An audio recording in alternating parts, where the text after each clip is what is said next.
Thanks, dear student. Today we discuss Section 10 of Transfer of Property Act 1882. जैसा कि पूर्व की धाराओं में हमने विवेचना की है कि संपत्ति का अंतरण जब भी किया जाता है पूर्ण हित के साथ, अंतरित को समस्त अधिकारों के साथ संपत्ति का अंतरण किया जाता है। यदि अधिनियम की धारा 5 के अंतर्गत कोई भी संपत्ति अंतरणकर्ता से अंतरित को अंतरण की जाती है और वह अधिनियम की धारा 5 में अंतरण माना गया है, तो अधिनियम की धारा 10 के अनुसार ये विवेचित किया गया है कि अंतरित को फर्दर अलाइनेशन से रोका नहीं जा सकता, उसके अधिकारों को छीना नहीं जा सकता, उसके अधिकारों को सीमित नहीं किया जा सकता। धारा 10 इस प्रकार के रेस्ट्रिक्शंस, इस प्रकार की अवरुद्ध, इस प्रकार की शर्तों के संदर्भ में कानूनी प्रावधानों का वर्णन करती है कि यदि अंतरित को अंतरण के उपरांत संपत्ति को फर्दर अंतरण करने से रोकती है कोई भी शर्त, तो ऐसी शर्तों की प्रवृत्ति या उनकी प्रकृति क्या होगी या अंतरण पर क्या प्रभाव होगा। जैसा कि हमने देखा है कि जब भी कोई अंतरण, संपत्ति का अंतरणकर्ता स्वामी किसी अंतरित या उसके वैध उत्तराधिकारी को या वैध प्रतिनिधि को करता है, तो अंतरण के समय वो ऐसी कोई शर्त आरोपित नहीं करेगा जिससे कि अंतरित के स्वामित्व को छीना जा रहा हो या उसके संपत्ति को फर्दर अंतरण करने से रोका जा रहा हो या न्यून किया जाता हो। इस प्रकार की शर्त को अधिनियम की धारा 10 में शून्य माना गया है। आज के अध्याय का, आज के इस लेक्चर का हमारा उद्देश्य भी यही है कि किस प्रकार के शर्तों को हम शून्य मानते हुए अंतरण को वैधता प्रदान कर सकते हैं। अंतरित या उसके अधीन दावा करने वाले व्यक्ति को संपत्ति में अपने हित को अलग करने या व्यक्तिगत करने से पूर्ण प्रतिबंधित करती हो। ये माना गया है कि संपत्ति का स्वामित्व या उसके अधिकार संपत्ति के साथ निहित होते हैं, अर्थात अधिकारों को संपत्ति से अलग नहीं किया जा सकता और ना ही उनको आगे अंतरण करने से रोका जा सकता है। अधिनियम की धारा 10 के अनुसार यदि कोई शर्त अंतरणकर्ता द्वारा अंतरण की गई संपत्ति के संदर्भ में लगाता है और ये वर्णित करता है कि अंतरित संपत्ति को भविष्य में अन्य किसी व्यक्ति को अंतरण नहीं करेगा, तो ऐसी शर्त जो पूर्ण रूप से अवरुद्ध पैदा करती हो, अंतरित के अधिकारों को छीनती हो, अंतरित को संपत्ति को अंतरण करने से रोकती हो, तो ऐसी शर्त को शून्य घोषित किया गया है, अवैध माना गया है तथा अंतरण को प्रभावी वैध बनाया गया है। जैसा कि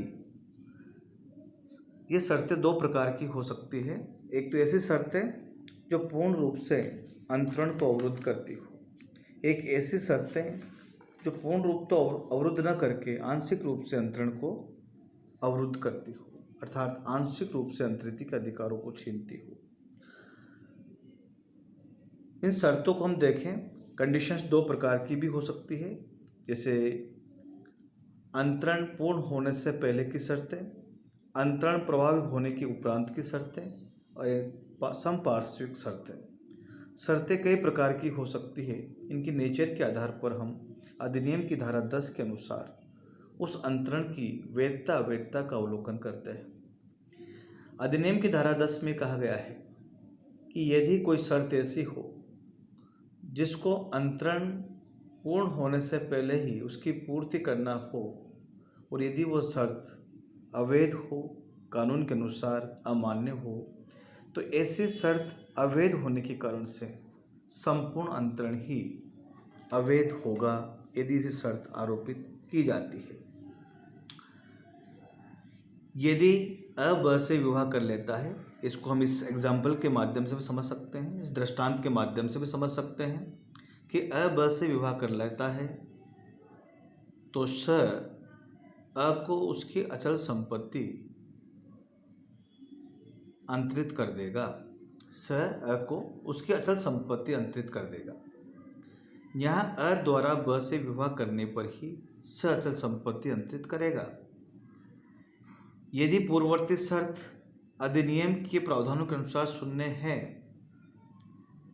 इसका अवलोकन हम कैसे करें? अधिनियम की धारा 25, अर्थात ये एक ऐसी कंडीशंस आरोपित करता है जिसकी पालना करना न करना अंतरिति पर निर्भर करेगा।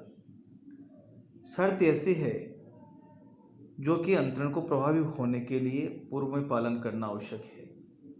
तो यदि शर्त की पालना नहीं की जाती है तो अधिनियम की धारा 10 के अनुसार पूर्ववर्ती शर्त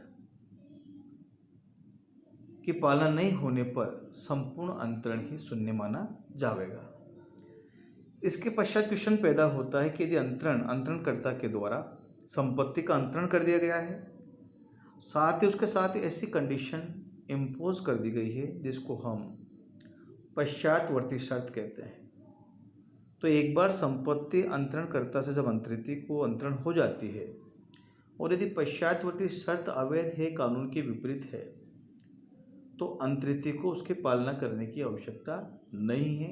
शर्त शून्य होने के उपरांत भी अंतरण को प्रभावी माना गया है। इसको हम दृष्टांत के माध्यम से समझ सकते हैं। स पहले अ को अपनी संपत्ति अंतरण कर देता है तथा साथ में ये शर्त लगाता है कि यदि अ 1 साल के अंदर ब से विवाह नहीं करेगा तो स उसकी संपत्ति वापस ले लेगा। यहाँ पर यह शर्त क्या है? अंतरण प्रभावी होने के उपरांत विवाह करने की शर्त, जिसको हम पश्चातवर्ती शर्त कहते हैं। यदि अंतरित उस शर्त की पालना नहीं करता है तब भी अंतरण को अधिनियम की धारा 10 के अनुसार वैध माना गया है।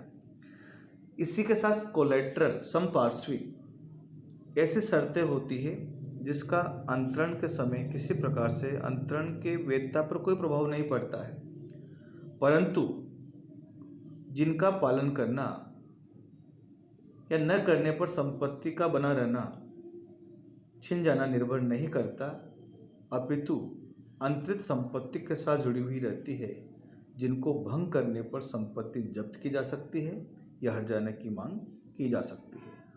तो ऐसी शर्तें अधिनियम की धारा 10 हमें यही बताती है कि यदि कोई शर्त संपत्ति अंतरण करने के साथ इस प्रकार से जोड़ी गई हो जो अंतरिति को उस संपत्ति को भविष्य में अंतरण करने से रोकती हो, तो ये कहा गया है कि ऐसी शर्तों का इस अधिनियम के अंतर्गत कोई प्रभाव नहीं माना गया है और उस अंतरण को वैधता प्रदान की गई है।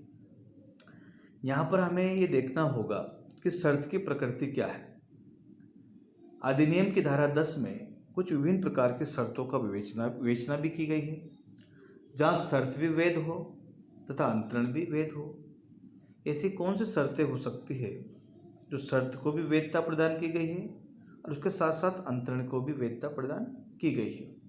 जैसा कि अधिनियम की धारा 13, जिसमें अजन्मे बच्चों के पक्ष में संपत्ति का अंतरण कैसे किया जा सकता है। अजन्मे व्यक्ति के पक्ष में संपत्ति का अंतरण होगा, उसमें जो कंडीशन आरोपित की गई है वह भी वैध मानी गई है और उसके पश्चात अंतरिति के पक्ष में जो अंतरण किया गया है उसको भी वैध माना गया है। इसको हम एग्जाम्पल के दृष्टिकोण से समझ सकते हैं। अ अपनी संपत्ति ब को जीवन पर्यंत के लिए तथा स को पूर्ण हित के रूप में अंतरित कर देता है।